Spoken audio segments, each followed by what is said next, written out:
welcome to Dreamland, a program dedicated to an examination of areas in the human experience not easily nor neatly put in a box. Things seen at the edge of vision, awakening a part of the mind as yet not mapped, and yet things every bit as real as the air we breathe but don't see. This is Dreamland. This indeed is Sunday evening, and Dreamland underway once again. Hi, everybody. I'm Art Bell. Great to be here on a Sunday evening. As you know, one of my favorite areas of investigation, without question. A little bit of a difference this evening.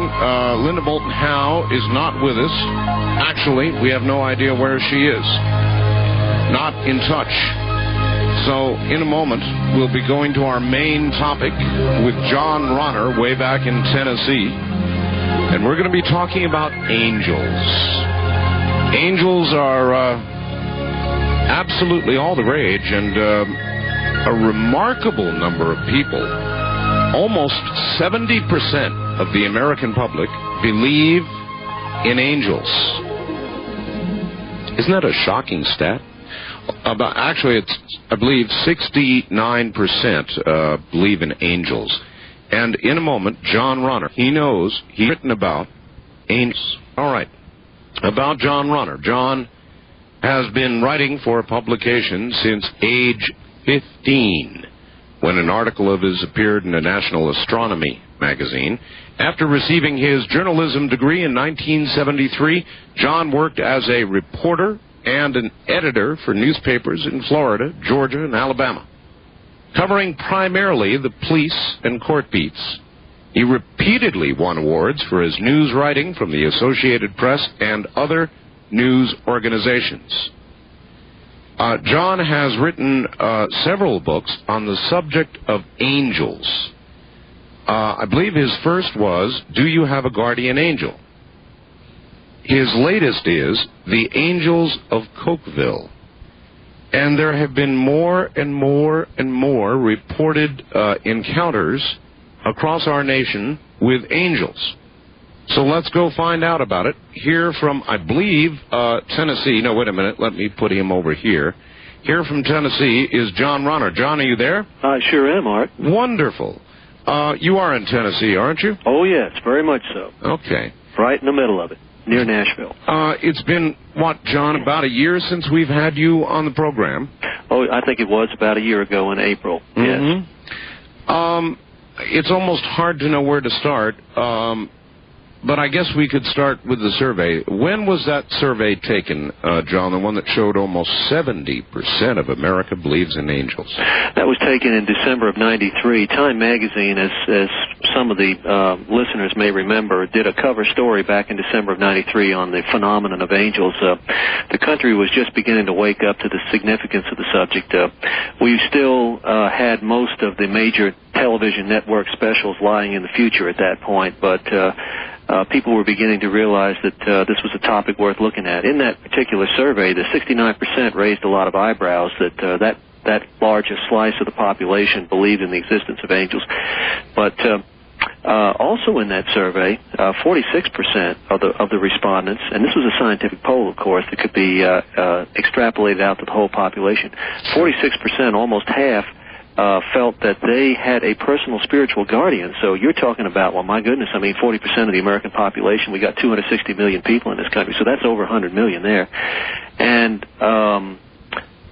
just over 30% felt that they had interactions with this guardian spirit, whatever it was. Now, in other words, a close encounter with an angel of the third kind. Yeah, and of course, unfortunately, the poll didn't go into detail as to what kind of encounter that was, but other polls have, and they range from seeing a luminous being, you might think of that as the angel in its native glory appearing, hearing a voice coming out of thin air, warning you at an important moment to do something, or just comforting you, having an overpowering hunch to do something that seems against all logic at the moment, but later is the right thing to do, physical intervention, hearing celestial music, incredible coincidences that some people feel were made in heaven. There's an entire old category of stories in which people feel that angels disguise themselves as mortals in order to intervene, and the list goes on and on.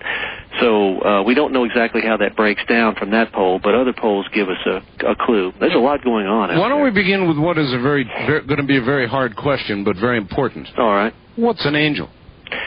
Well, actually, there is a strict definition that comes down to us from the medieval philosophers, and of course, this was their opinion. The philosophers felt that an angel is a superior spiritual being, and I guess for best results, we probably should just break that down. Superior, we're talking about something above us on the evolutionary scale. Of course, in medieval philosophy, evolution was not a concept yet, so to them it would be something, they would probably have said higher in the cosmic order. Okay, so I want to be very clear. I want to be very clear. This is not a former human spirit. Exactly. I'm glad you brought that up because there's a lot of confusion about that. In the strict definition, you're talking about a non-human superior being, a higher order of being, and you're talking about something in spirit form, not flesh. So, as I said, there is a case in which people feel that angels sometimes temporarily take on human form, disguise themselves as mortals in order to intervene, but that's a special case category. Huh. So, according to the strict definition, an angel is a superior spiritual being. However, the term angel, when you get out there in the real world and start asking people about their guardian angel, quote unquote, they'll come back with a lot of different types of experiences, and experiences with dead loved ones often get lumped into this angel encounter subject matter. So that they may say, "Hey, John, let me tell you about my guardian angel," and I start listening to the story, and it turns out they're talking about a departed loved one that is looking after them, they feel. But although strictly speaking, that's not an angel, if you want to approach it loosely, you could say that might be a de facto guardian angel, if not a de jure guardian angel, not one according to the strict definition. Here's something that might interest you. I, of course, interview a number of people, experts in the field of UFOs and so forth and so on. And a couple of them that I've interviewed recently, John, have suddenly, inexplicably, begun to talk about angels. Yeah. And I kind of wonder if there's beginning to be a crossover in the field. Well, there's always been kind of a linkage there. I often get asked about that. Some parapsychological observers, I guess for want of a better term, have constructed the term EHE, exceptional human experience, as kind of a blanket term to cover all sorts of paranormal experiences, everything from angel encounters to UFO contactee cases and so on. I think what they're trying to get at is that the spiritual reality that is larger than our physical world encompasses a lot of possibilities out there, and as you said at the beginning of your program, it's not always easy to wrap all this stuff up into neat little packages. Sometimes there's a crossover.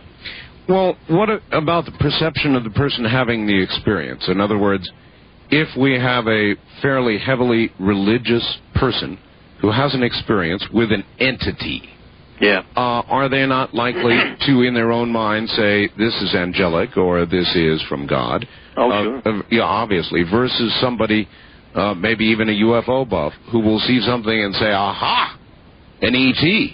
It's perfectly human to frame experience in one's own frame of reference. I mean, in the near-death experience, for example, religious figures are often viewed, and especially when the being of light, this superior spiritual being that is very much angel-like, it's overwhelmingly loving, profoundly wise. It can appear at the time of, say, a life review, where you see every tiny action of your life played out in front of you for purposes of moral or spiritual evaluation, and a person may come back having experienced this awesome being of light as a superior spiritual being, and they may put labels on it according to their own beliefs. They may say, well, I saw Jesus, I saw God, or they may just say, I saw an angel. If they're a secular person, they may say, I saw a being of light.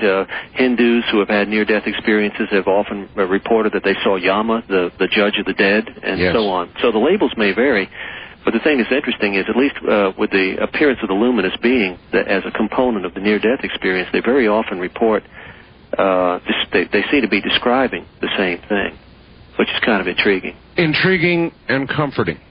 in a way. Yeah, well, you know, everybody's searching for some sort of proof that there is a life that extends beyond this one. And by the way, in all the studies you've done, John, how sure are you that there is a life after this one? Oh, that's a great question. I would say this.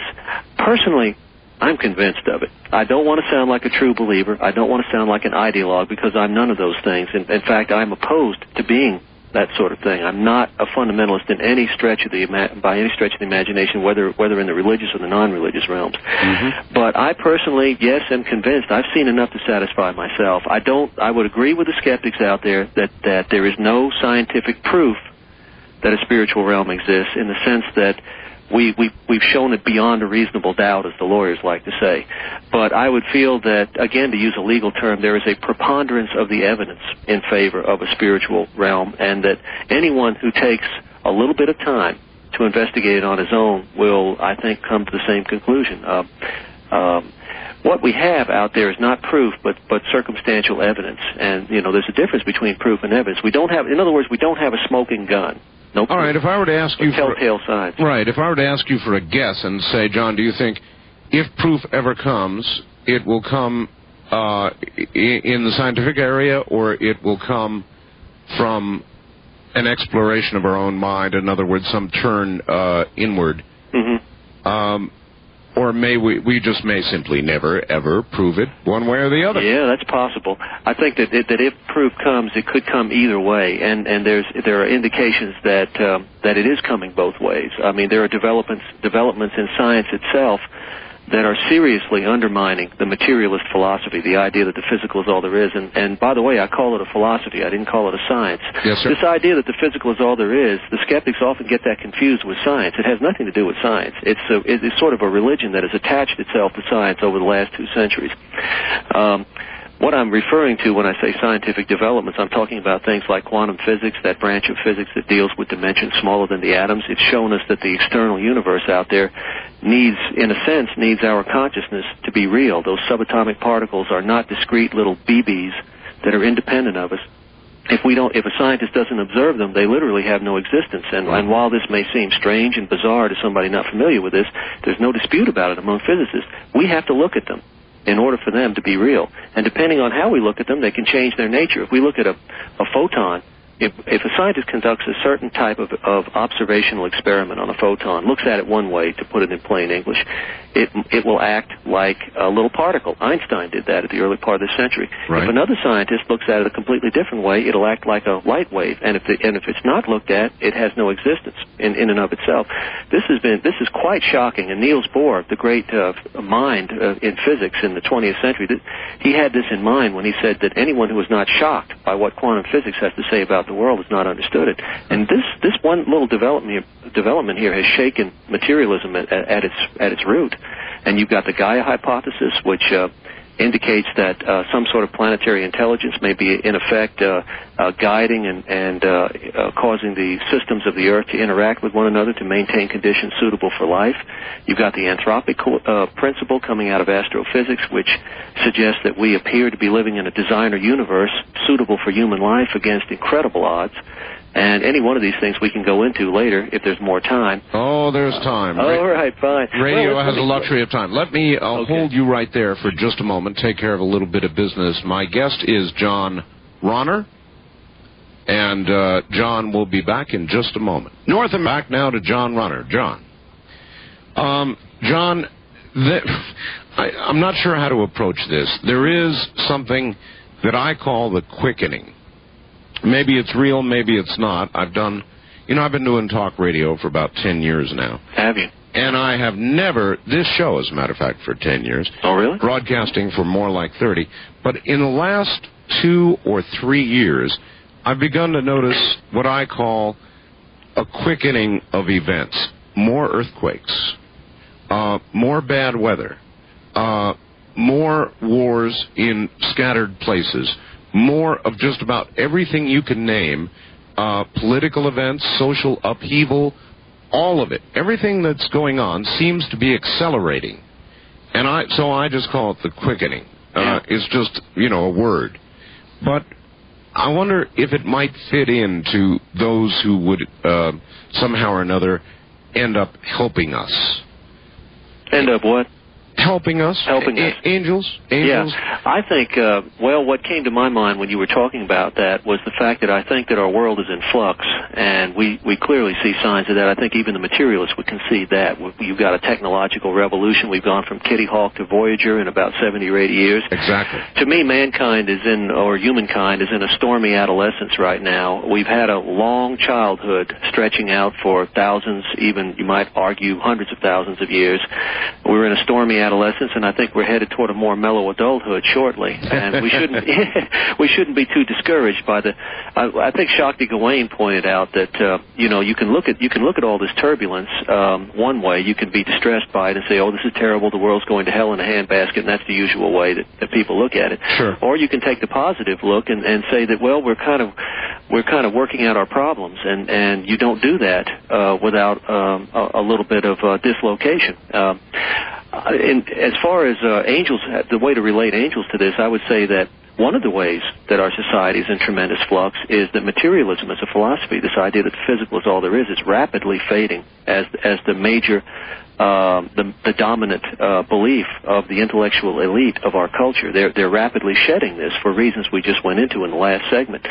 A lot of people are coming around to the idea that, well, just take a look at the climate today. Couldn't it also, John, have a lot to do with the graying of America now?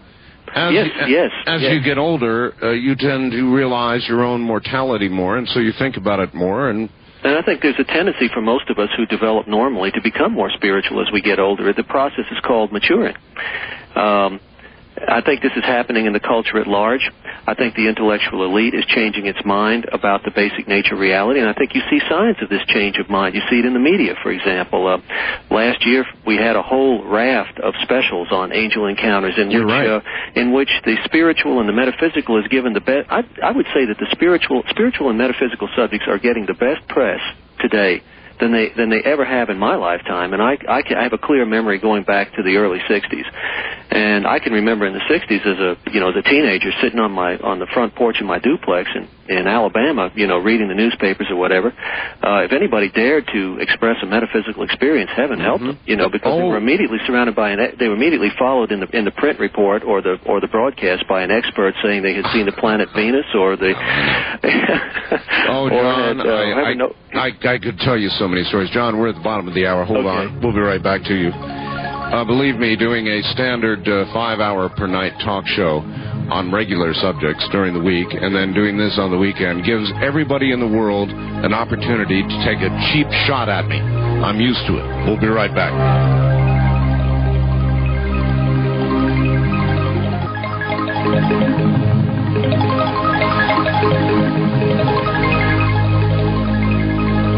This hour of Art Bell was recorded for rebroadcast at this time. Please do not call.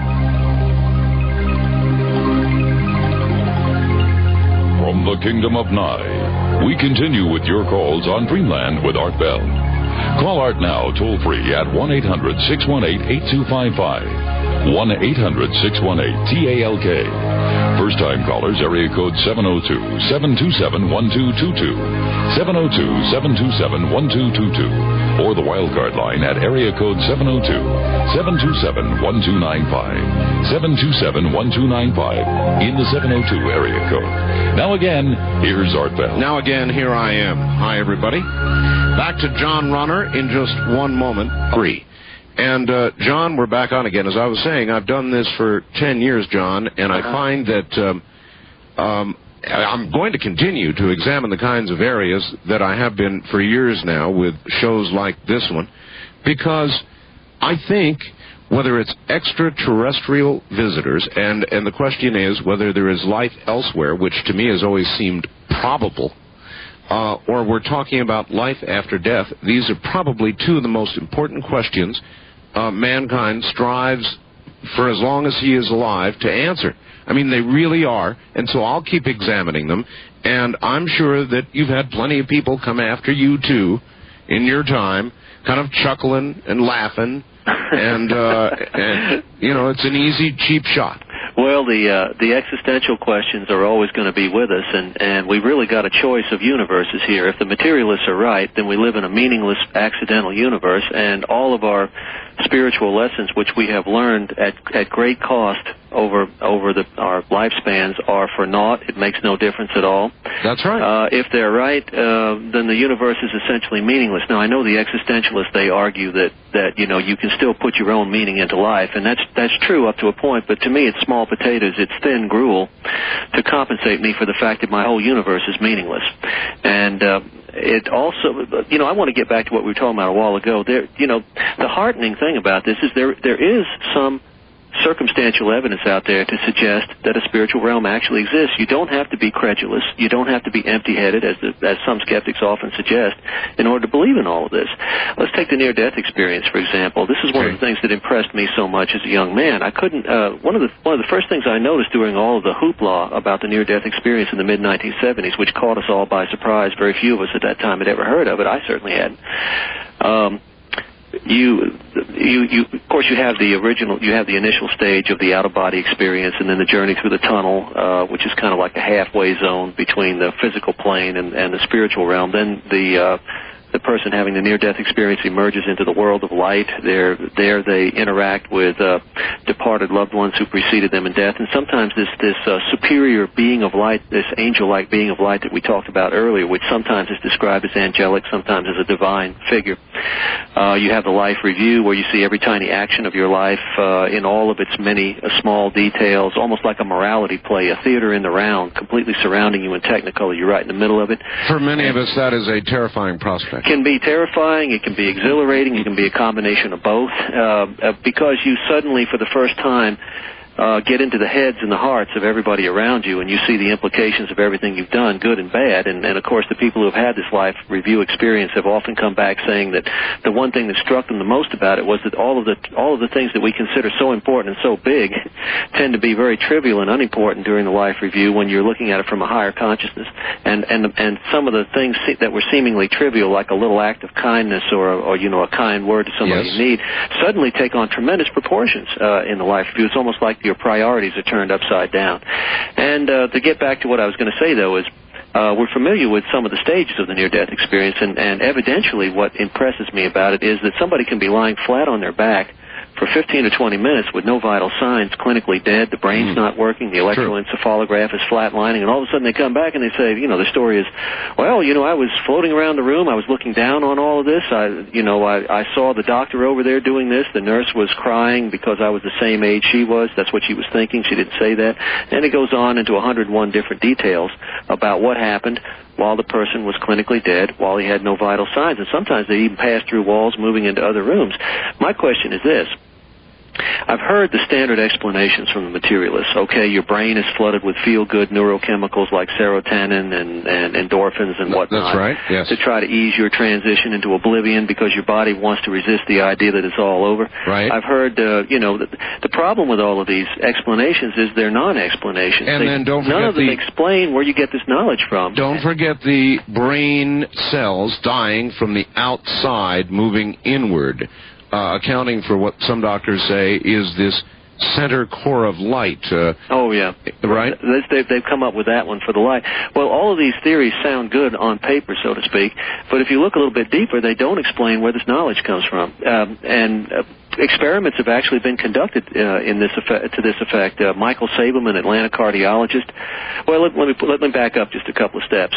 The skeptics have been confronted with the fact that these people have all of this knowledge about what went on while they were clinically dead. And I want to emphasize this again, at the risk of beating a dead horse, that while the brain is not working according to the EEG, where do they get this knowledge from? And also, where do they get this perspective from? Because very often they describe looking down on it all from a corner, an upper corner of the room. And they could not have had that perspective if they were lying flat on their back on a hospital bed hallucinating the whole thing. So the skeptics have come back and said, well, they're just good guessers. They're old hands in the hospital. They've been through the routine, and they kind of know what's going to happen anyway. Michael Sabum Atlanta cardiologist, was one of the researchers who followed Raymond Moody. You know, Raymond Moody came out with his book on the near-death experience in the mid-1970s and woke the whole country up to the near-death experience. But Moody was not actually doing scientific research. He was just collecting anecdotes, and he put it all together into the different stages of the near-death experience so that people would have a handle on what was going on. And he was followed by researchers like Sabum and Kenneth Ring, the Connecticut psychologist, and Bruce Grayson, and so on, who did scientific research. Now, Sabum addressed the good guesser theory, okay, the idea that they're just good guessers, they're old hands in the hospital. That's how come they know what's going on. He got himself two groups, a control group and experimental group. Control group had no recollection whatsoever while they were clinically dead of anything that went on, no recollection of an NDE. The experimental group claimed to have been out of body watching the whole thing.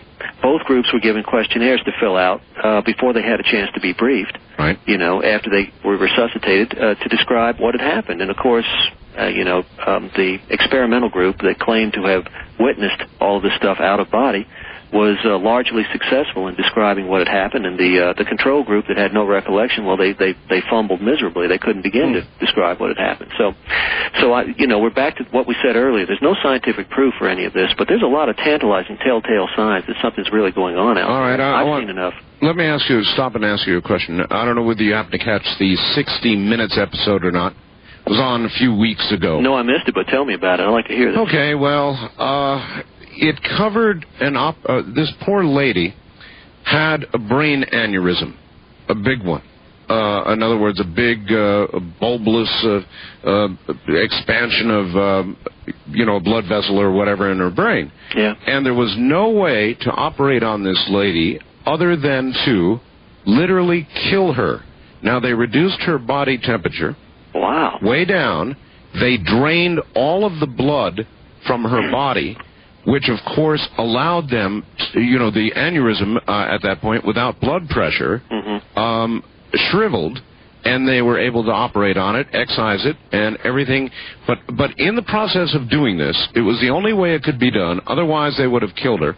They lowered her body temperature. She went flat, all the way flat, no brain waves, nothing, for the better part of an hour, I say. They heated her blood, and as they put the blood back in her body, John, she revived. They didn't have to do anything, no electric shock, nothing. As they put the warmed blood back in, back comes the lady. Now, this is actually, though rare, a fairly common procedure. Where, John, did that lady go? Well, that's the question. That's the philosophical question. It sure is. My feeling, my opinion, is that it's entirely possible that people do experience the phases of the near-death experience, but may not have any conscious recollection of it once they come back, and that some do and some don't recall it. I mean, I can't prove that, but it would seem more logical to me that everyone has a near-death experience when they're out. There was one other 60... I'll stay with this for a second. It covers what you just talked about. It was an operating room, and, frequently they would have these NDEs that would occur, and the doctors would be told about it. And so they took a neon sign and put it up on top of some equipment in the operating room where nobody would be able to see it, except somebody who was out of body. Who was out of body on the ceiling. Yes. And nobody to date, John, has come back and revealed what that sign says. Yeah. On the other hand, if you were out of body and you were looking down, in all probability, the sign is the last thing you'd read. Yeah, it's hard to say. I mean, there are instances where people have reported objects out of sight. So I don't know. I would say that the neon sign definitively disproves the near-death experience. I mean, there was a case in which, one of Moody's cases, in which somebody came back and had allegedly been on an out-of-body flight and had gone out. I think he was hovering outside one of the windows of the hospital, many stories up from the ground. He saw a sneaker sitting out on the window ledge. He came back into his body and mentioned it to the medical personnel, and they checked, and sure enough, there was the sneaker. Wow. I interviewed Sandy Rogers for one of my books. She lives in Lebanon, Illinois, and she was popping in and out of her body during life-saving surgery being performed on her after she tried to commit suicide. And she picked up a lot of information about her relatives in other rooms and so on. And so while the neon sign to date has not been deciphered by anybody, there have been other instances in which people have seen things that were beyond their range of vision if they were just lying on the gurney. I'll stay with this for a second. It covers what you just talked about. It was an operating room. And, you know, frequently they would have these NDEs that would occur, and the doctors would be told about it. And so they took a neon sign and put it up on top of some equipment in the operating room where nobody would be able to see it except somebody who was out of body. Who was out of body on the ceiling. Yes. And nobody to date, John, has come back and revealed what that sign says.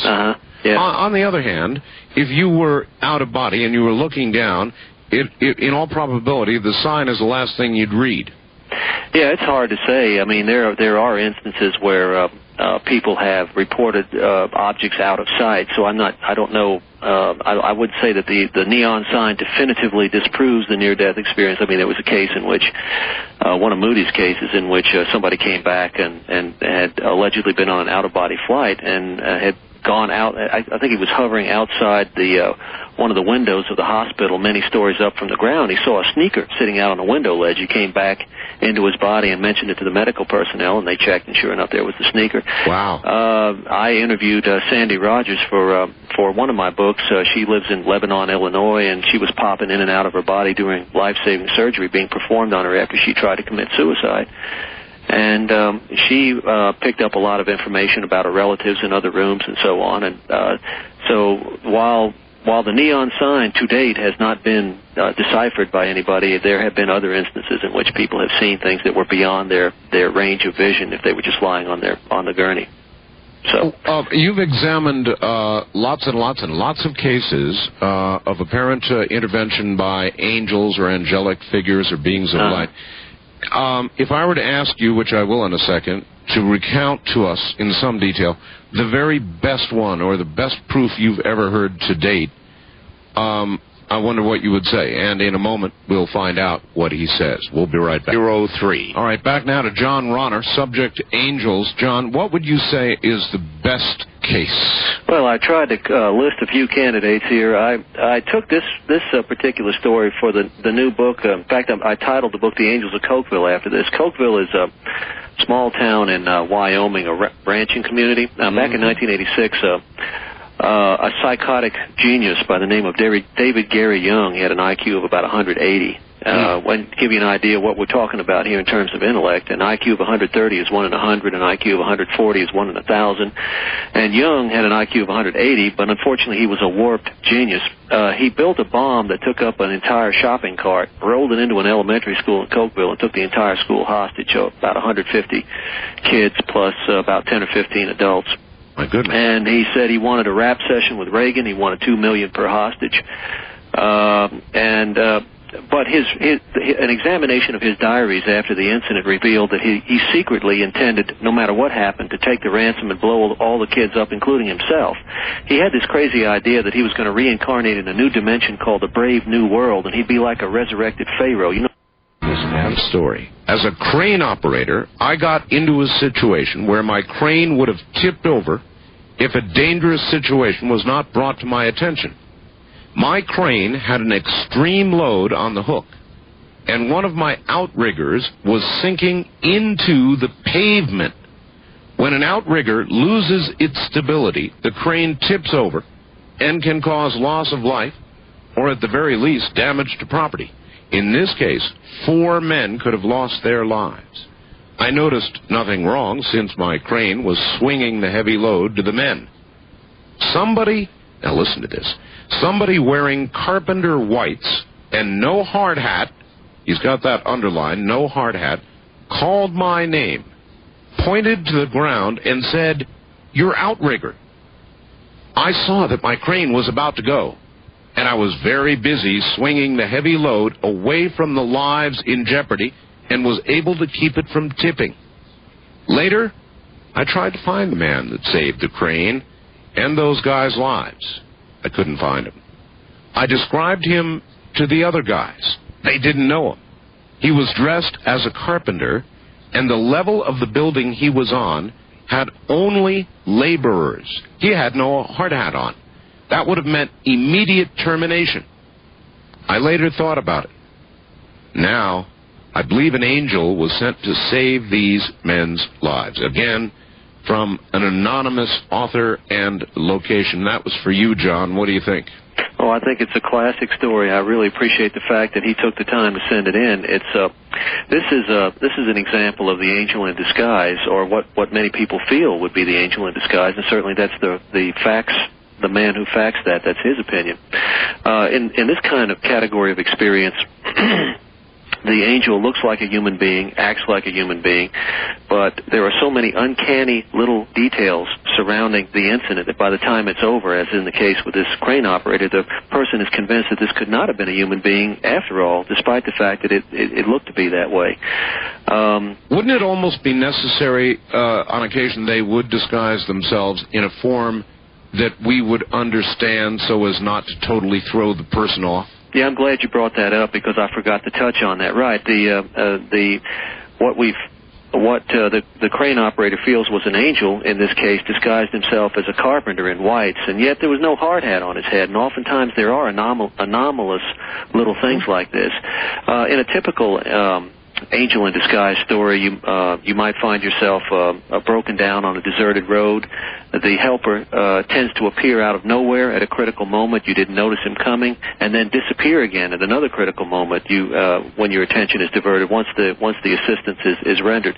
Another little key feature of this, which happened in this incident, is other people never see the helper, just the person who needs to see him. It's a widespread.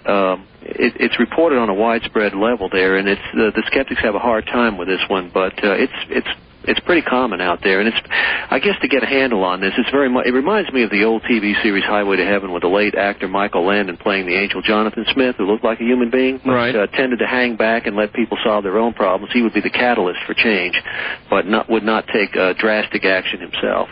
All right, here's another fact. This might be a skeptic from Honolulu. Okay. Jeffrey, he says, all right, John said that we have to look at, quote, them, end quote, to be real. I don't see you on the radio, and yet I believe you are real. If angels are so real, why hide? I would like to get some help. I need help, and they hide from me. That's from Jeffrey. That's a good point. I want to point out, and I'm going to get into that. One of the things that we have a danger of losing sight of when we talk about these spectacular experiences is that there's some kind of spiritual elite out there having all the experiences, and the rest of us are just kind of sitting on our hands looking around waiting for something to happen. I don't think that's the case. I think we're all surrounded by spiritual forces. We're immersed in it, and we are touched by the heavenly and by the angelic. The challenge for us is just to pay more attention to what's happening to all of us. I think we're all affected by it. I don't think Jeffrey's left out, or I am left out, or anybody else. My sister has had lots of dramatic experiences over the years, and I've had relatively few, and those that I've had have been subtle. But I consider myself a part of all this also. We're not sitting on the bleachers. We're all in the playing field.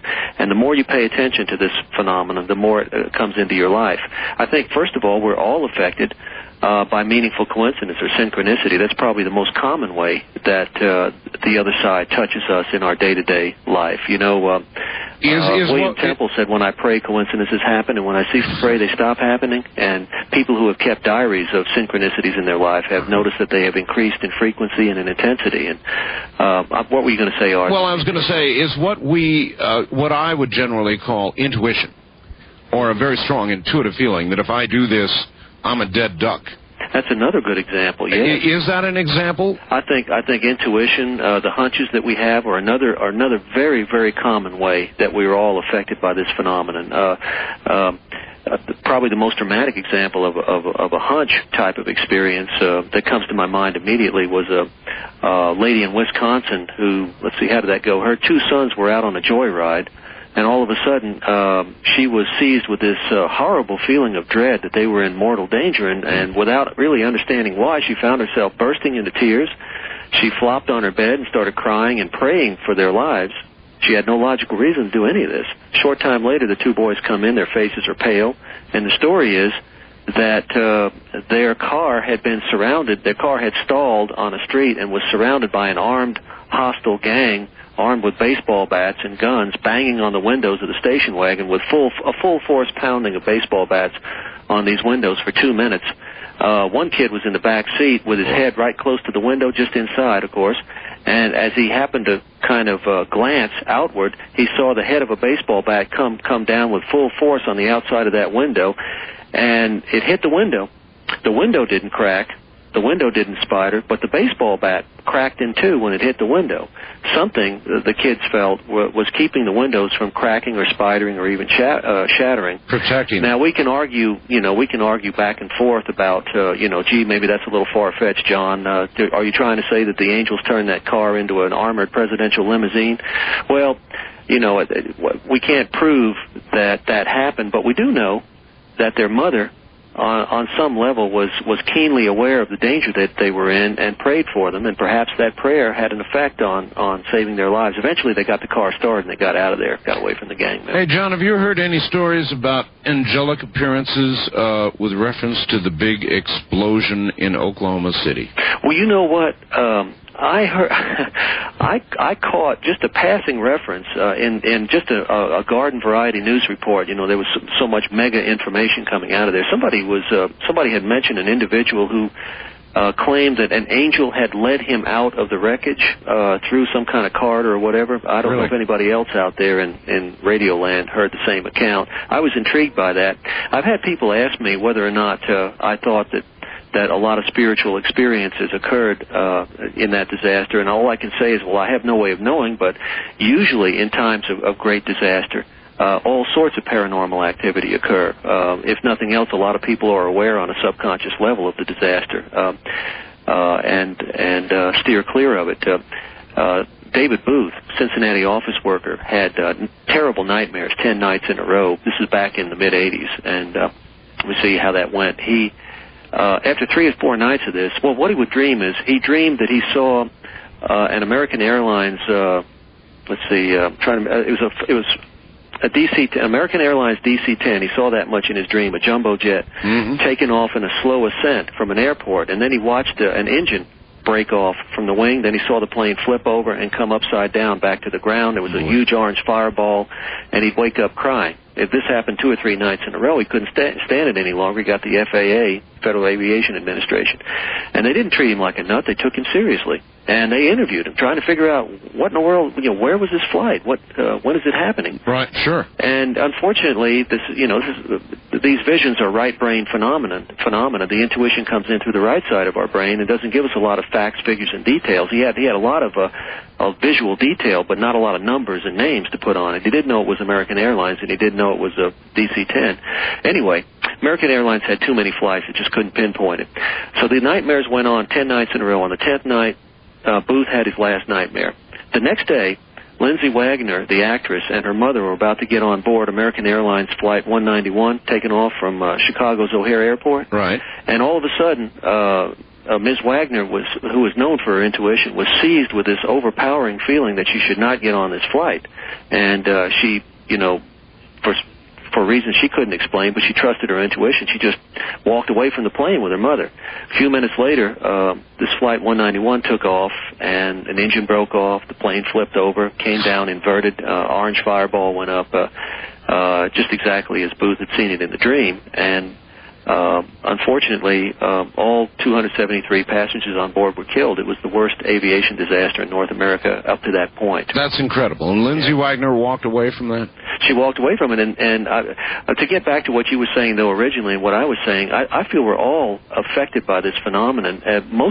With most of us, it's a subtle thing. Well, okay, let me stop you, John. That's the problem. I'm a kind of a halfway white-knuckle flyer, Oh, really? Yeah, in other words, when I get on a plane, and I think this is most people, it occurs to you, this thing could crash. Anytime you fly, what goes up could come down. And you could end up like Apollo 13 out there halfway to the moon and nowhere to go. Yeah, well, that's more or less right. And so I always worry about it, and I have a sort of thought, and I try to trust my intuition, and I always go those little flicks, and you're never really sure In other words, it should be, before you walk away from that flight, and I've thought about it a few times, it should be a true, overpowering feeling. Is that right? Not just sort of a gentle worry. Well, the people who have powerful intuitive experiences will usually report that that there's no doubt in their mind about it. I've had one. It's not a vacillating. No, that's right, John. I've had one. I've had one, and it came at me like ocean waves so strongly I could not ignore it. So it was the only one. And it was really strong. I've got another fax for you in just a moment. John Ronner is my guest. He'll be right back. 0. All right, we're going to get to calls shortly, but this is from Diane in Southern California. Dear Art and John, in the fall of 1983, after my father and brother died, I had my first experience with a guardian angel, Flora. So this one has a name. During the hour and a half she spent with me, I got a lot of questions answered.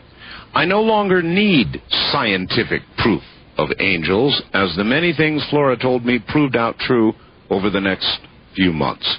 The one question, though, I did not ask her is the one I would like to ask John tonight. Here it is. Are those little flashes of astral-like blue-white light that one sees sometimes an indication that an angel is near? John? I think I know what Diane's talking about. If I understand that correctly, it can either, I've seen instances where those were taken to be an indication of the presence of a departed loved one or a superior spiritual being, and possibly something else, but usually one or the other. Huh. I've heard people talk of them, blue-white flashes. Mm-hmm. Or speckled light, or sometimes balls of light, and so on, that will appear. Exactly. It's one way the other side can make its presence known. Usually when somebody encounters an angel as a superior being, they'll see kind of they may see a shimmering column of rainbow light. They may see balls of light. They may see a human form against a kind of a very bright halo. It can take a lot of different forms. Do you believe in ghosts, John? Oh, yeah. As a matter of fact, I thought I was beginning to think that was what Diane was leading up to when you first started. And it's an important topic to be discussed within the larger context of angels, because a lot of people out there feel that departed loved ones look after them, as I said earlier in the program, like de facto angels. The term guardian angel gets used, even though technically speaking we're talking about a guardian spirit, because, a ghost would not be a higher order of being. It would simply be a human being who had died, and, continues to be essentially human, just in another dimension. Usually, the contact between the living and the dead is very fleeting. It's momentary. It occurs around the moment of death. It's usually a chance for people who have been suddenly separated to take care of unresolved affairs. Maybe the husband tell the wife, gee, I'm sorry, I never told you I loved you. It's just the way I was raised. I couldn't do any better. I'm sorry. I want you to know now that I love you, and I'll see you again sometime. Goodbye. It's also a chance, these moment of death contacts are also a chance for us to answer for our loved ones the two great questions. Does life go on after death, which addresses the fear of oblivion. That's one of the two great fears in our culture. And the other fear, of course, is the fear of hellfire. So we get the fear of oblivion from one end of the spectrum, and we get the fear of hellfire from the other end of the spectrum. Hellfire. So in other words, the person, the dead appear, and they say, look, I'm alive. Look at me. Life goes on. There's no oblivion. And also, I'm not in pain. Everything's fine. You don't have to worry about me. And I love you. I'll see you again sometime. And that's the end of it. However, in a minority of cases, people feel that a relationship forms and continues, sometimes indefinitely, and sometimes for a few years, sometimes just for a few months after death, in which there's repeated contact and sometimes a sort of guardianship that begins. I spoke with a widow in Florida who felt that her late husband continued to make repairs around the house in the same way he had made them when she was alive. I talked to another lady who felt that her husband rescued her in the middle of traffic one day when a car pulled in front of her, and she froze up and was unable to take any evasive action, and her late husband materialized in the car and jerked the wheel so that it went into a ditch and so on. But whatever kind of form it takes, Art, this thing is very common. I mean, Andrew Greeley, the famous Roman Catholic priest and sociologist, most of us know him through his novels. he asked 1,467 Americans in 73 if they had ever felt that they were in touch with someone who died. And 27% said, well, yeah. So that was 1 in 4 saying yes, they felt they had been in contact with the dead. And among widows and widowers, it was even more startling. 51% said yes, a majority. That's 1 in 2. And Greeley went back 10 years later and did the same survey with another scientifically selected group, and the numbers were even higher. They went up into the 30s overall, all right, and into the 60s among widows and widowers. All right, John, hold it right there. We're at the bottom of the hour. We'll be back. Yes, we're about to begin taking phone calls, so get ready. John Runner is my guest. The subject, angels.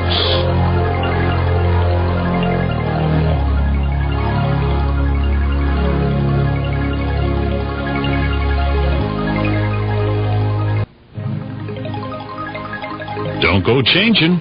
You're right where you should be. Talk 102.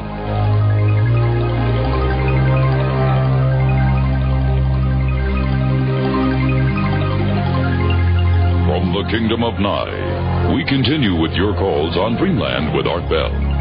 Call Art now toll free at 1-800-618-8255. 1-800-618-TALK. First-time callers, area code 702-727-1222. 702-727-1222. Or the wildcard line at area code 702-727-1295. 727-1295 in the 702 area code. Now again, here's Art Bell. Now again, here I am. Want to add, and we're going to talk about photography in just a moment. It's a very interesting question. Back now to John Runner. John, you heard me talking about the photograph that we've got. Are there any photographs of angels? There are. I'm not aware of angels having been photographed per se. Well, sometimes I've run across people who feel that they've seen patterns of angels in clouds and whatnot that they photographed. I'm sure it's happening. Just because I don't know about it doesn't mean it's not happening. No one's ever sent you one.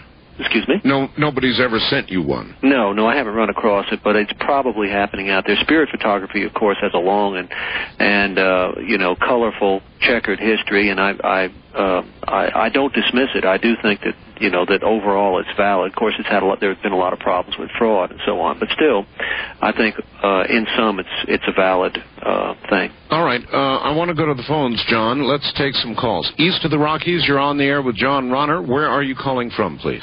Oklahoma. Oklahoma. Welcome to the show. Thanks.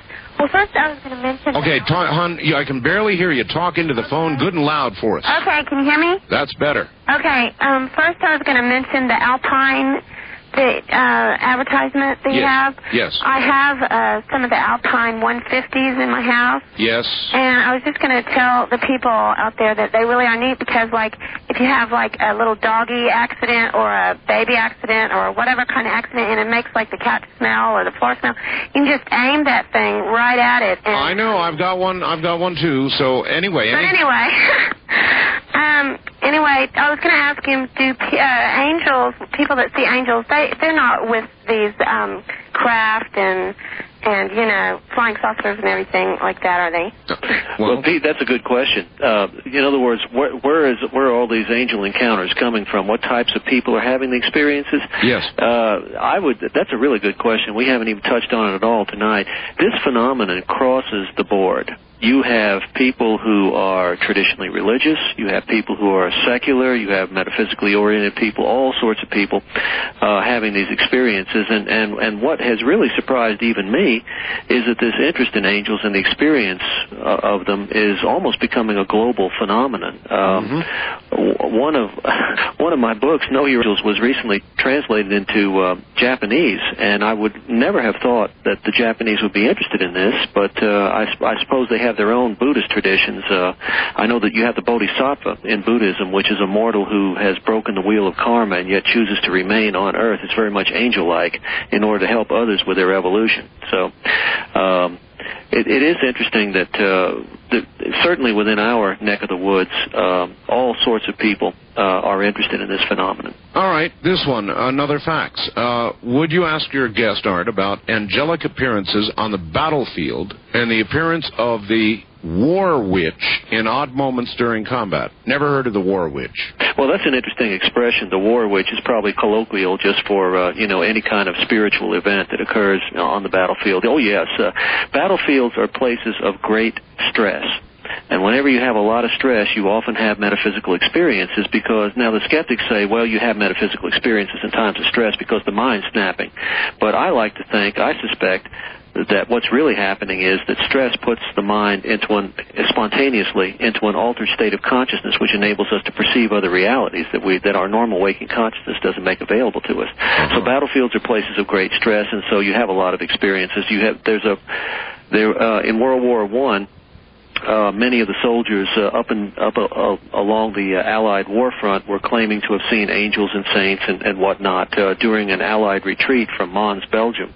That became a very famous series of incidents, and many of the older generations still remember that to this day. Closer to our time, Raymond Moody, the near-death researcher, interviewed a gentleman who, during World War II, was being approached by a strafing warplane, and as the bullets, headed straight toward him, kicking up the dust, he was, feeling a terrible fear, feeling that he would die, and all of a sudden, he was within the aura of something beyond himself, a very pleasant, calming aura, and he suddenly felt totally at peace and wonderful. And he heard a voice speaking to him out of thin air, and it said, "I'm here with you, Reed. Your time has not yet come." So the battlefield is because I think of the stress factor, is a place where very commonly you have an interface between the physical world and the spiritual world. All right, before we go to more calls, every line's ringing, but I want to ask this, because everybody wants to know. I sure do. You probably won't have an answer. And you have all these great stories about people that have been saved by angels. Oh, yeah. I know it's coming. Yeah, sure you do. But there are so many children in Oklahoma City, children across the nation, innocents, wonderful people, killed, no intervention. They're just killed. Yeah.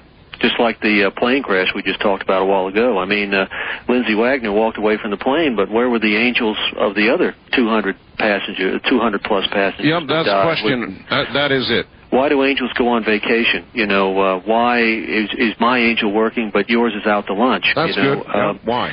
In the book of Acts, you have Stephen is stoned, but a couple of chapters down, Peter is freed by an angel. I think, first of all, as you said, there isn't really no answer to this. It's been asked for thousands of years, and I've never come across anybody that had a completely satisfactory answer. I'll throw a few things out, and with no hope of it really totally satisfying. Right. Some people have pointed out, well, first of all, a lot of bad things that happen in this world are of our own making. Let's not start blaming God and angels for World War II. World War II, for example, got started because nationalism ran wild and racial hatred ran wild and infected millions of people. And you ended up with trillions of dollars worth of damage and millions of lives lost, all man-made. Secondly, people have pointed out that there's a very popular metaphysical theory that we come into this world deliberately with a choice, by choice, that we have our life roughly sketched out or mapped. We have a life plan. We choose to have certain experiences before we incarnate. Now, this is, I'm not saying yay or nay to this theory. I'm just throwing it out for discussion. And that we may choose to experience tragedy, maybe a long wasting away from cancer to teach us what it's like to be helpless and to have others love us and care for us, or vice versa, to learn how to care for others who we love. Some people have argued, Emerson, for example, talked about the law of compensation. The Hindus call it karma. The old-timers just say what goes around comes around. This is another idea. This is the idea that what we put out into the world, that the world is our mirror, and what we put out into it is reflected back to us by whatever we put out in word or deed comes back to us. Kind of an elegant way of saying God's will. Yeah, well, it's the idea that we create a lot of the misfortune that comes to us is a reflection of what we have put out into the world. Unfortunately, this sometimes degenerates into blaming the victim. So without further ado, let me just wrap it up by saying that there are a lot of theories out there. I don't find any one of them totally satisfactory. I wouldn't trot them out in front of somebody who had just lost a child or just had some kind of terrible tragedy occur to them. I would say this one final thing. A lot of people, when they ask this question, are really asking, why did it happen to me? It's not a broad philosophical question for them. It's just a personal thing. Is God mad at me? Do the angels hate me? Or whatever. And I just have to say, I can't, from the bottom of my heart, I cannot believe that we live in the kind of universe that would deliberately visit negative things on people. All right. West of the Rockies, you're on the air with John Ronner. Hi. Hi. Where are you calling from? San Diego. San Diego. Yes. What brought you to studying angels, and what is your belief in a supreme being? All right. That's a great question. I started out as an agnostic. I thought the physical was all there was, that the universe was an accidental machine. I guess I was kind of a child of that materialist thinking of the 50s and the 60s, which was so rampant, so strong, the idea that there's a logical, mechanical explanation for everything if you just look slightly beneath the surface. Mm-hmm. But as a young man, I began to come to the conclusion that that's true if you look superficially at things. There do seem to be mechanical explanations for many things. But if you look deeper, some of those mechanical explanations start falling apart. And we touched on a few things earlier in the program where I think materialism is running into trouble. The near-death experience flies in the face of the materialist mindset. Developments in science fly in the face of it. I guess the near-death experience probably had the greatest effect on me in changing my own mind. I couldn't understand. I remember as a young man, I couldn't understand how people with wildly differing ideas about what the afterlife was supposed to be like could be having essentially the same experiences. And this was all in the 1970s, long before there was massive publicity about the near-death experience. Most people were like me. They didn't have a clue about that in the 70s. So there was not any chance of contamination of people, saying, well, I've heard so much about the tunnel, I'm going to talk about the tunnel, or I've heard so much about the figure of light, I'll say I experienced that. Sure. So I was very impressed by that. Okay, back to the phones. East of the Rockies, you're on the air with John Ronner. Hi. Yeah, John. Hey. I have a little experience I'd like to relate to you. Okay. This happened when I was around 16 years old. Uh-huh. I dropped out of high school, and I was kind of at my wit's end, and this was back quite some time, and this was on the East Coast, and I was going to this store every night that had bay windows and had a big turntable in one of the windows and had a bunch of guns on there. And I kept eyeing them, and I came to the conclusion that I was going to break the window and steal a gun, and I was going to do some robberies. Yeah. And I came up that night, and I had a brick in my hand, and I raised it up, and I was ready to throw it through the bay window. And those little doors that they have for loading up the showcase, there was a policeman there in full regalia with his hat and his badge on his hat, and on his chest, his badge, and he was just looking at me. He didn't say anything, he just looked at me. And I dropped the brick and I left. A year later, I went in the military, and I got out of the military. I went back and got my high school. I went and got a degree in engineering. I work in high tech today. Yeah. I've done an awful lot of things that contributed to the science of the world. You've come a long way. And a very cutting edge of technology. And I believe, I didn't realize it at that time. About a decade later, I realized that that was indeed a possible guardian angel. Oh, that's an incredible story. Where are you calling from, please? Albuquerque. Thank you. That's an incredible story. And it was a pivotal time in his life, and just turned him around completely. If you want to talk about being at a crossroads, where the road forks and you could go one way or the other, that story certainly exemplifies that, doesn't it? Exactly. Was that policeman an angel? It's entirely possible. Well, it certainly had about the same effect. And it could either be the mysterious stranger type incident, it could be a meaningful coincidence, it could have been an actual policeman there. Who knows? But certainly his life was changed. All right, John, hold on. We'll be right back to John Ronner. He's our guest. You know the numbers. Get on the phone. You may think you're home 033. John, are you ready? I'm ready. Here comes somebody else. Okay. West of the Rockies, you're on the air. Yes, my friend, fellow Gemini. Yes, sir. Yes, sir. I have a question, a statement, and a quickie little story. Question is, the Bible, for those that read, clearly states that God says not to get involved, do not seek, look for, or try to contact spirits or the dead. All right. It is. How do you respond to that, John? Basically, he's saying the Bible says don't do what you're doing. Well, I think some of the biblical writers were of that opinion, but the ancients had different opinions about that both ways. contact, first of all, there are some people who are troubled by the idea that you might want to try to summon the dead. I think Saul got into trouble in the Old Testament for, going to the witch of Endor to conjure the judge Samuel, and then he was rebuked by Samuel as a result. That may be as much because Saul defied the will. I'll give a quick statement because I know you're limited on time. You're talking about intuitive. Yeah. I've led my life that way, and sometimes even take it for granted as something that I have seemed to have either learned or acquired early in life. I ride motorcycle, so you got to be very conscious, but I take it in every form of life activity. I would be on the road and I think, no, I'm not going to pass this vehicle. No, I'm not going to change lanes. It was just like a mental game or a gut feeling, I guess, for lack of better words. And sure enough, had I have done what most people or you commonly see people do, or maybe you've done yourself, yes, there would have been an oncoming obstruction of some form or another in the road. Another quick story here. I probably shouldn't mention the person's name because they're no longer living to defend what I'm saying, so you just have to take it at face value. This happened many years ago with a famous short man, black entertainer. Got to be quick, sir. We were at a dinner club. A blonde gentleman come up to the table and said, "Sir, God loves you." And this person was so moved by it, he did his best to get a hold of the head waiter and the people of the club and said, "I want to thank that blonde man for saying that." Yes, sir, we have no blonde waiters. All right, well, we'll hold it there, and I'll extend that. There are all these stories going around, John, about the hitchhiker. Mm-hmm. Gabriel's horn. The millennialist hitchhiker. Yeah, that's the right. End is near. That's right. Mm-hmm.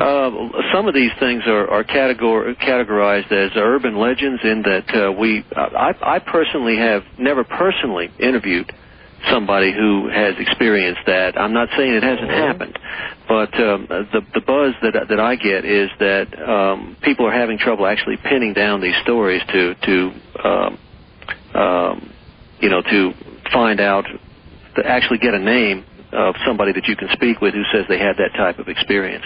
But I'm not necessarily throwing cold water on it. I just have not personally interviewed anybody myself, nor do I know of anyone who has interviewed somebody personally who has had that story. I have. Have you? I've had right. I've had calls, John. That's why I asked. All right, east of the you would have been west of the Rockies. You're on the air with John Ronner. Hi. Hello. Hey. This is Nancy in Seattle. Hi. I had a couple of questions. One of which was, I hear a lot about angels, and I've never been particularly religious or non-religious. I guess agnostic is where I'd fall. But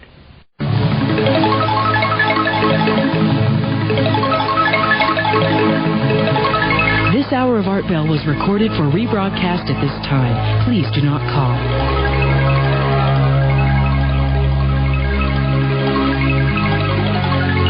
From the Kingdom of Nye, you're hearing Dreamland with Art Bell. To participate in the program, call toll-free 1-800-618-8255. 1-800-618-8255. First-time callers, area code 702-727-1222. Or the wildcard line at 702-727-1295. This is the CBC Radio Network. Yes, it is. And I want to remind people I'm getting faxes asking me the Richard Hoagland program that was on the regular syndicated weeknight show this last Friday night, Saturday morning, may be ordered. You may get a copy of the latest Richard Hoagland show. Lot of just packed full of new information.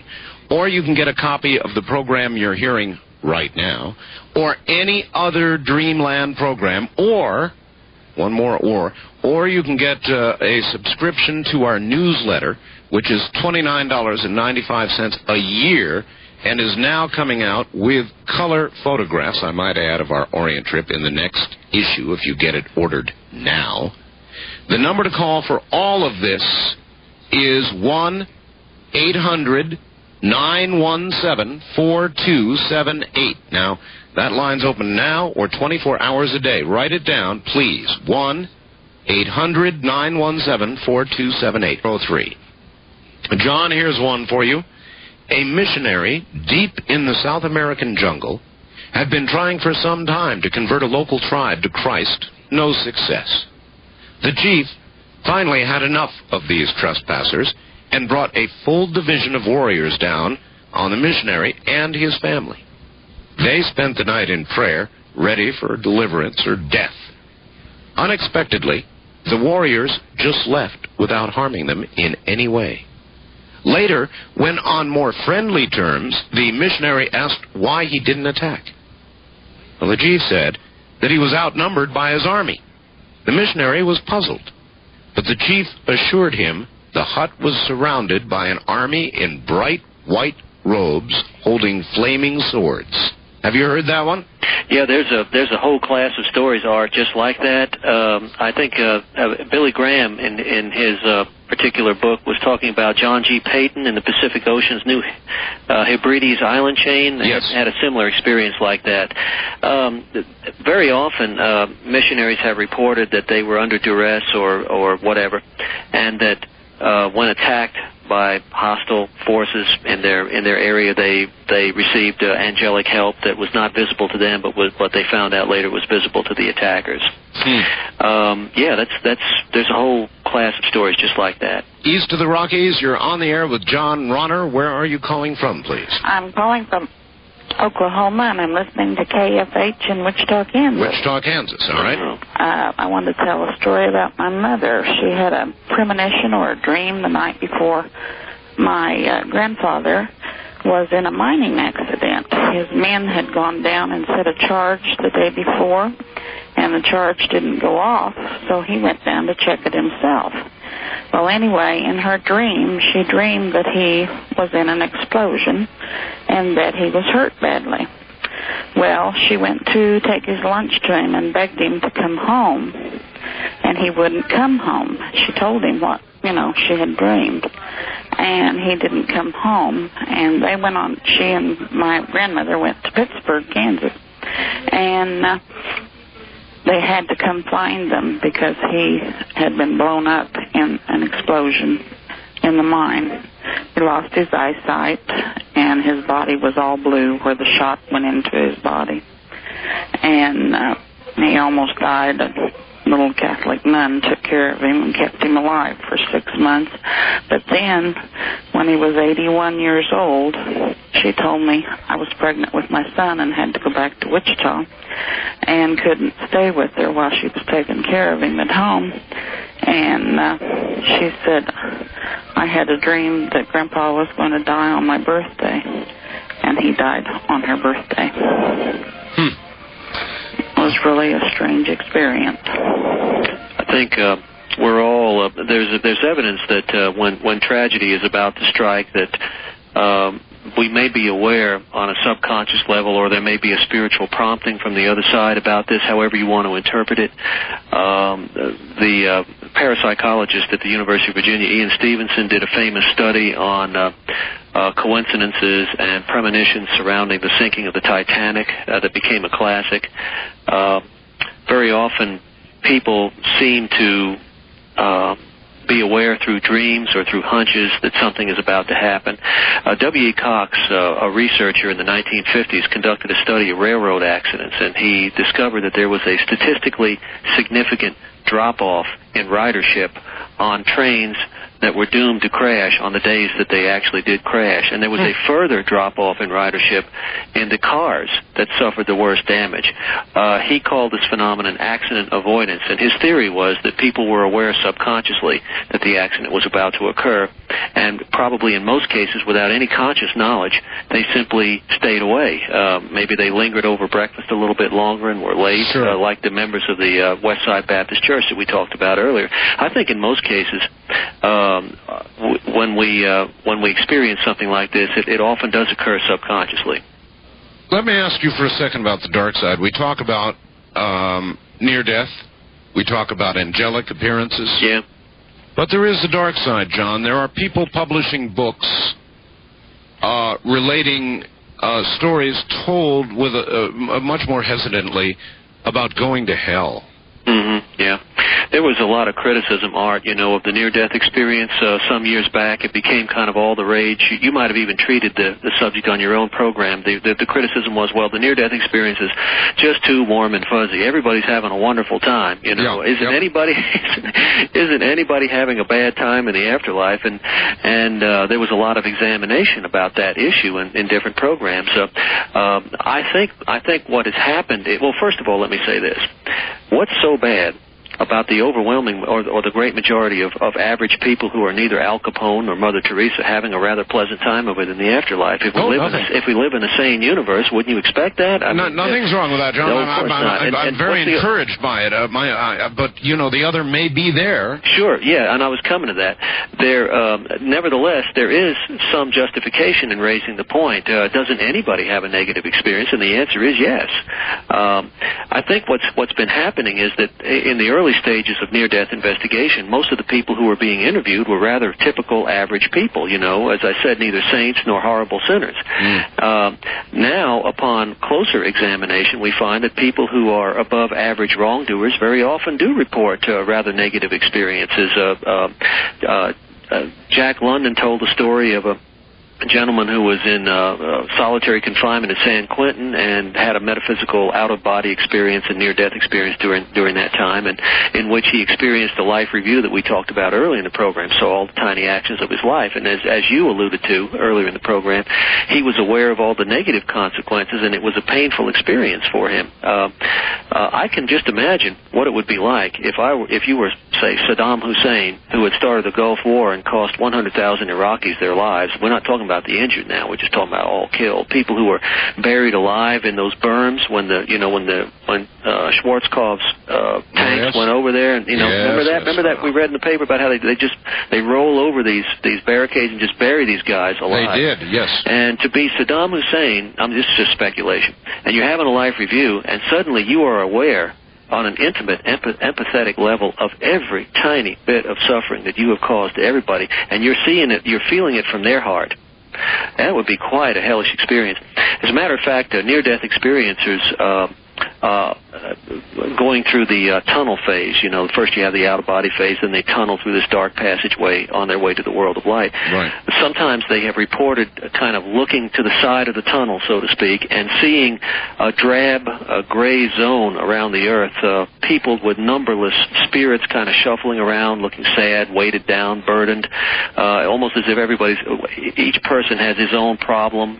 Some people shell-shocked by a violent death and not realizing they're dead. Others running addictions that they ran in physical life and never dealt with, and maybe alcoholics hanging around a bar trying to vicariously get the pleasure of the alcohol and so on.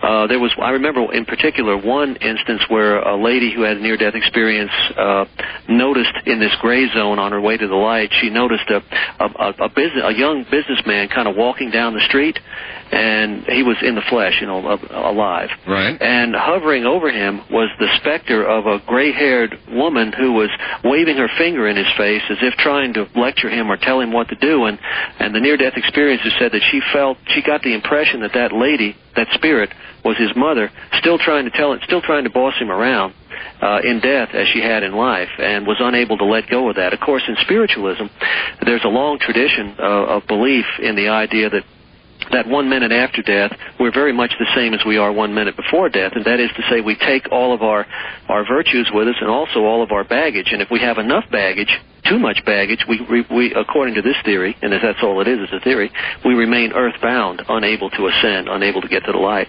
So if you look a little bit deeper, not all the near-death experiences are warm and fuzzy. All right, John, good. Hold it right there. We'll be right back to John Ronner. I always imagined that. If you can imagine the good, you've got to imagine the other. And if one exists, it seems to me, it argues for the existence of the other. And we'll be right back. 3. Back now to John Ronner. John, are you there? I'm here. All right. A lot of phone calls, so let's keep going. East of the Rockies, you're on the air with John Ronner. Hi, where are you calling from, please? I'm calling from San Francisco, California. You're on the wrong line. Oh, I'm sorry. So that's quite all right. Now we'll go west of the Rockies. You're on the air with John Ronner. Hi. Hi, Art. You got the Washingtonian Druid up here in this KONA country. Yes, sir. Tri-Cities, I believe. Yes, that's correct. I just wanted to call you up there and kind of warn all your listeners about this type of stuff. There are a lot of evil angels out there, and sometimes they like to cause a little bit of mischief now and then. Had some experiences beforehand with this type of thing, so you kind of want to watch out because they do tend to cause a little havoc now. Well, all right, that's a good point. I remember the old Disney movies where you got the good little guy over here and the bad little guy over here. John, are there any cases you could document of the bad little guy leading people into a disaster instead of the other way around? Well, I can't think of anything right off the top of my head, but the thought that I did have about what the caller was saying is the principle here is to watch out, be careful that not all spirits are benevolent, and I've thought of the New Testament principle of discerning the spirits, the idea that you should test the validity of the advice you're getting, the validity of the experience itself, and if I think Ignatius of Loyola, the great theologian from the 1600s, the founder of the Jesuits, actually elaborated a system for discerning the spirits or testing whether the experience is bona fide or not. The idea was, first, I think one of the major points was to see what effects the experience is having on you. Are you becoming more spiritual or less so? Is life becoming easier and more clarified for you, or more confusing and more negative? These are some of the issues that crop up. Huh. All right. East of the Rockies, you're on the air. Where are you calling from, please? Albuquerque, George. Again? Again. Oh, you're only allowed to call one time per show, sir. 2 years ago. Oh, you mean you haven't called in 2 years? Right. Oh, well, that's not... What's on your mind, George? I expected you to remember. Well, I'm sorry. I was just thinking you two gentlemen could conduct a grand experiment. Art Bell, you have a tremendous audience, and if you could ask them all to meditate on an improvement of a certain kind that could be verifiable, and Mr. Parr could help you with that. John Ronner. All right. He's talking about an experiment. Have you ever thought of doing that, John? I've done that. For example, I have taken a little object, I forgot, I think it was a pen, and balanced it on my table, knowing I've got millions of people out there. And I said, come on, everybody, let's push this pen over. Stupid pen sat right there. Is it like that with angels? I mean...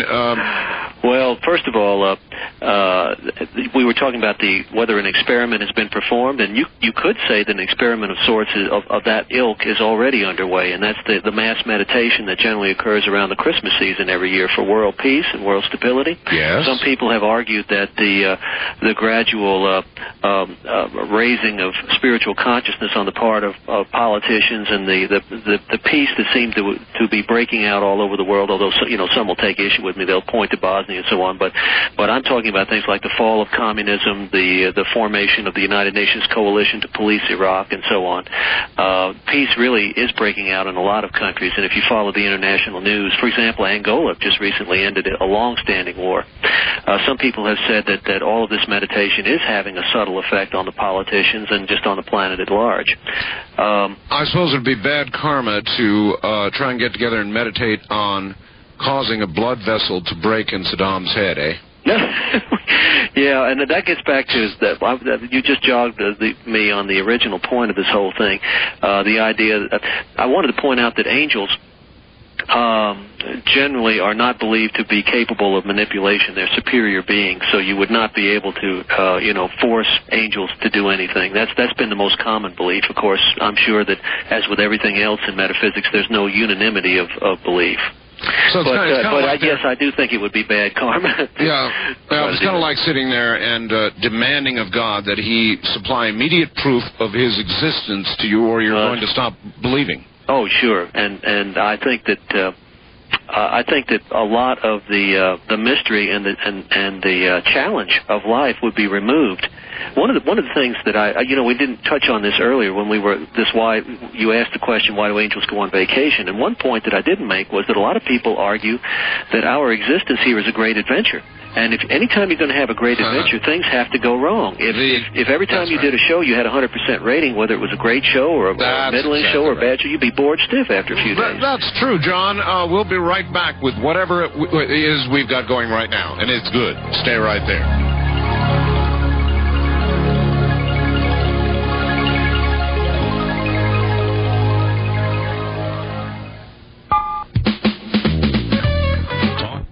Very angry with a particular angel for taking her brother away from her. I looked the angel's name up in the dictionary, and it was the angel of death. I can't remember the name now. Prior to the accident, my husband was blinded by a ball of bright light. Our explanation is the sun, because he cannot justify anything else. I know better.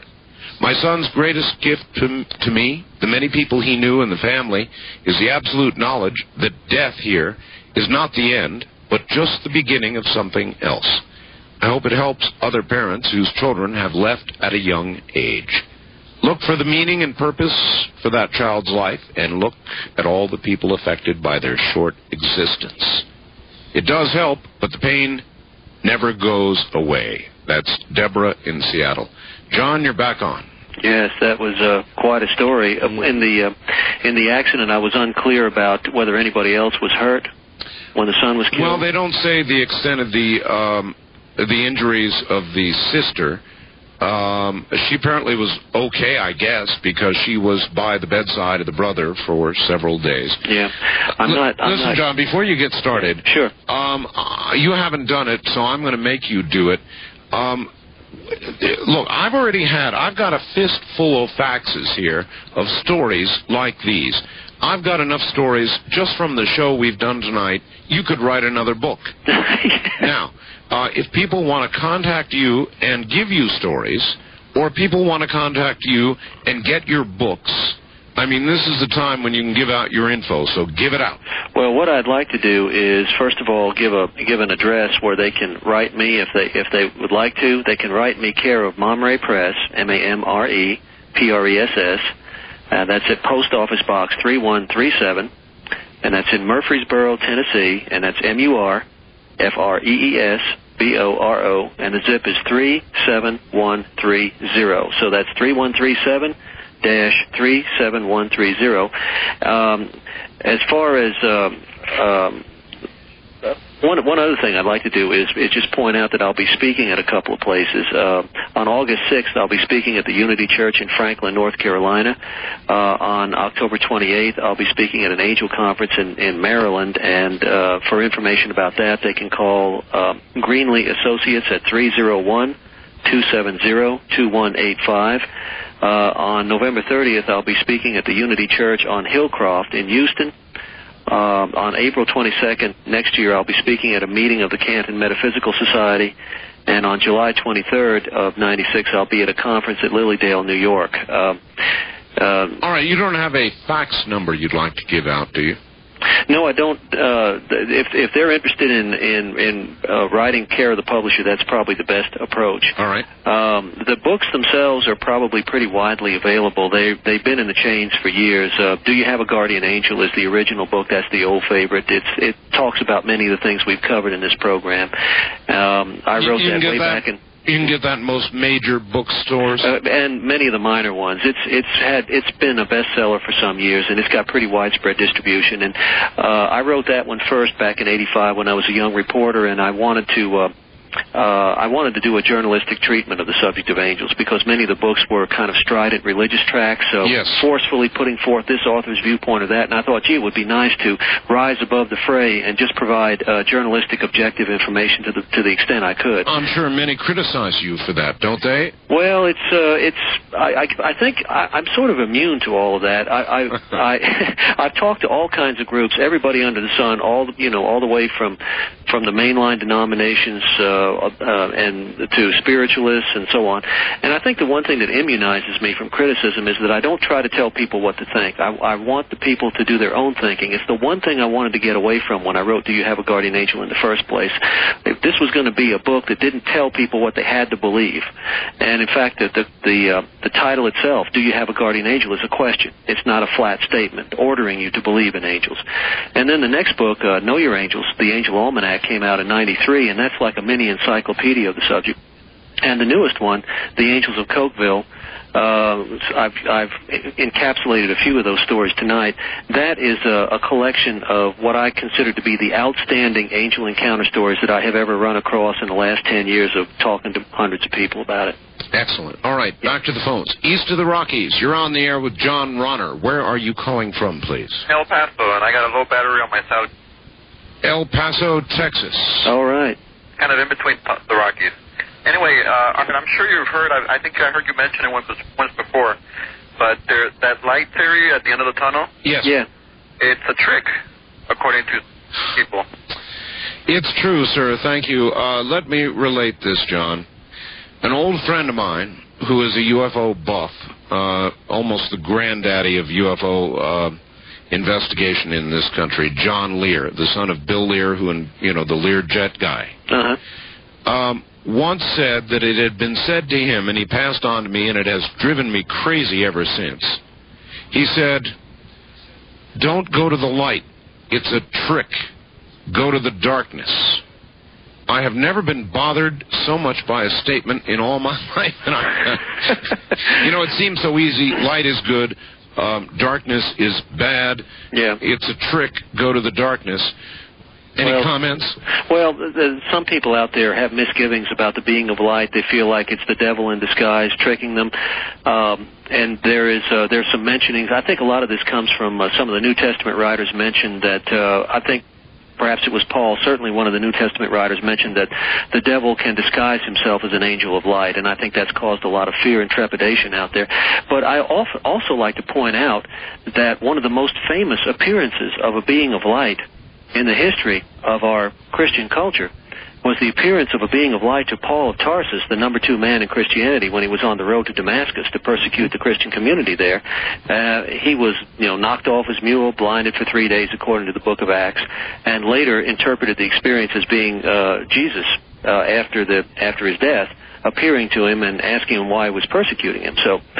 So I think we come back to what we were saying earlier, and that is it's just a matter of using spiritual discernment, not accepting every metaphysical experience that comes down the pike, but being selective and gauging it by the effect that it has on you. What kind of direction does it put you in? First-time caller line. You're on the air with John Ronner. Hi. Hello? Hello.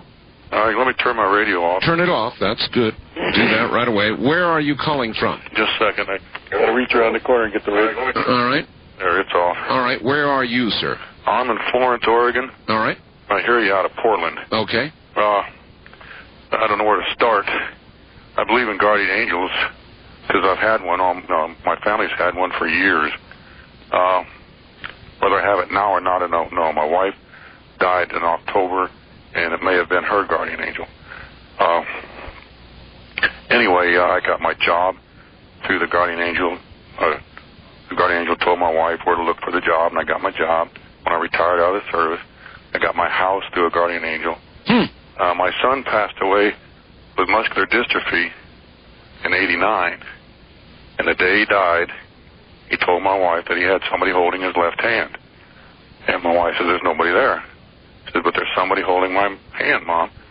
And apparently there was, because he died that night. And but there was many cases in my family where the guardian angel helped us. Never got us the greatest things, but always kept us right on the verge of disaster. You know what I mean? Yes, thank you. John, it begs a good question, and that is, he said he thought the guardian angel might have been his wife's. Now, does it seem true to you, John, that guardian angels follow one particular person versus another, and then when that person is gone, and then so is the guardian angel? Would that? Well, the most common belief, Art, is that each of us gets a guardian angel. This is just the most common belief in our culture. Has been that each of us gets a guardian angel at birth. That angel stays with us until death, at which time there's a separation. Most of the medieval theologians accepted that particular idea. It doesn't make it right. And that everybody gets a guardian angel. It doesn't make any difference, whether, if you're Joseph Stalin or if you're Albert Schweitzer, you're still going to get one. Okay, now, so then would you say some of them are lazy? Some of them are no-count guardian angels versus ones that will stop trucks and stop accidents? In other words, this goes back to the what happened to the other angels, right? Yes. Yeah, I would say that most of the things that we talked about would apply here. And here again, I keep coming up with other little ideas, one of which that we didn't mention earlier is that some people come into this world more just better wired to interface with other realities than the rest of us, and they may be picking up signals that some of the rest of us can't pick up. It may be that the other side is trying to get through, but just can't with some of us and can with others. One thing that the gentleman from Florence brought up that I'd like to address real quick. I know time's running short. He talked about how his son had died in '89 with MS. Yes. And the day he died, he was talking about how he felt someone was there with him holding his hand. Right. One thing that we haven't touched on in this discussion is the deathbed vision. The idea that there's a genuine medical phenomenon that in their dying moments, dying patients will suddenly perk up and begin oftentimes speaking in an animated way with somebody in the room with them that nobody else can see. That's right. And by listening, it's an incredibly startling experience for the onlookers. And for those who listen to one half of the conversation because they can only hear the dying patient talk, it becomes clear that the patient feels that someone is there in the room with them to escort them into the beyond, to take them at the moment of death and lead them on. Sometimes it can be an angel that they may be feeling that they are with. It may be a departed loved one who is there. To give you an example of that, James Moore, the famous tenor, was on his deathbed dying, and all of a sudden he perked up, and he said very excitedly, "Mother, what are you doing here?" His mother had been dead for decades. And then he went on to say, "Oh, wait a minute. You're not coming to me. I'm coming to you." "Well, wait, Mother. Hold on. I'm almost over. I can jump it. Wait." And then a few moments later, he slumped and he died. John, I'll hold that thought. Everybody, when you listen to this, and I hope that you do listen to it, and this is why we do these kinds of programs. You need not automatically believe, but one would hope that you would be open-minded enough to listen and to allow it to enter your brain and rattle around with everything else you've heard. Angels? Huh. Silly? I don't think so. I hope you're listening carefully. We'll be right back. North American Trading has done a very wise thing. You see, not very long ago, we interviewed Steve Jurich, who is an investment analyst with North American Trading of Scottsdale, Arizona. We talked about every aspect of the economy. We talked about newsletter carries an unconditional money-back guarantee from the publishers. Again, that's 1-800-830-9830. All right, back to the phones. John, we've got very little time, but east of the Rockies, here's somebody in El Paso, Texas. Hello there. Hi. You're on the air, sir. Okay, thanks. John. Yes. Yes, I was listening to your theories about disembodied spirits, and I had a friend of mine in California tell me that he's into radionics. I don't know if you know what that is. Well, I've heard of it, but you'll have to explain it because I can't pull it off the top of my head. Radionics is where disembodied spirits will come back into your aura, your magnetic field. Mm-hmm. I think we just lost the caller. We lost him, yeah. All right, well, let's try and take one more. West of the Rockies, you're on the air with John Ronner. Hello. Oh, I am, yes.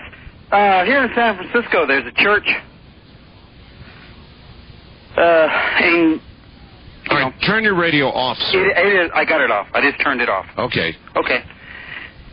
Angelic things happen there. Free Evangelical Church near 14th and Valencia. Have you heard of it? You're saying angelic things are happening at an evangelical church in San Francisco, right? Yes, there's been healings. Actually, yes, I've heard of that. I really have heard the rumors. How long has it been going on?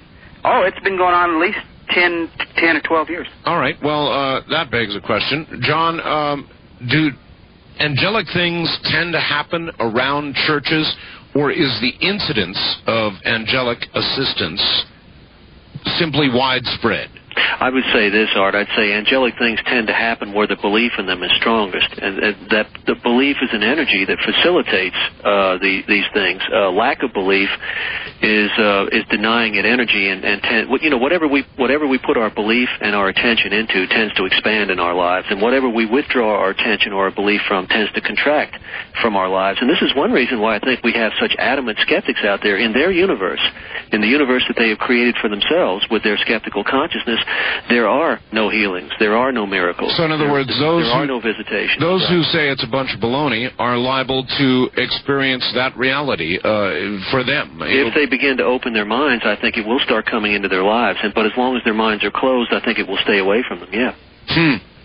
All right, maybe one more. First-time caller line. You're on the air with John Ronner. Art, hi. This is Sanaka in Norman, Oklahoma. I'm really glad to get through to you. I know you're running short on time, and I'll try and be as quick as I can. I'd like to, if I can hang on, I'd like to give you my phone number, because I've been monitoring your show for about a year here. I'm a college student. I'm 22, and having a really good time living life, enjoying the quickening. I very much agree with your description of it in that term. Recently, I underwent a most profound spiritual awakening within my own self. After much dedication and hard work and much pain and much suffering, mind you, as a child I experienced much conflict over the apparent contradiction in good angels and bad angels and heaven and hell and eternity and what it all meant. All right, well, we're way short on time. Do you have a question? I wanted to ask you what you or your guest knew about the new star. John? New star? I'll have to ask you about that, Sanaka. Could you inform me? There is one new star. The only mention I've heard of it so far has been on the G. Liddy program, and all he did was read the 25-word or less AP wire, which said, basically there was a new star. It took 18.5 million years or something like that for us to see it. All right. You're talking about you're not talking about a nova. You're not talking about a nova where a sun goes over. John, we're out of time. Okay. We're out of time. I mean, that really is it. We've got to go. John, all right. It has been an absolute pleasure having you here. John, we will have you back again. Thank you very much. Thank you, John. John Ronner on Angels. Good night. And thank you all very much. I'm sorry, there is never enough time. Don't forget our bulletin board service number, area code 702-727-1709. To get a tape of this program or any other, call 1-800-917-4278. From the high desert, good night.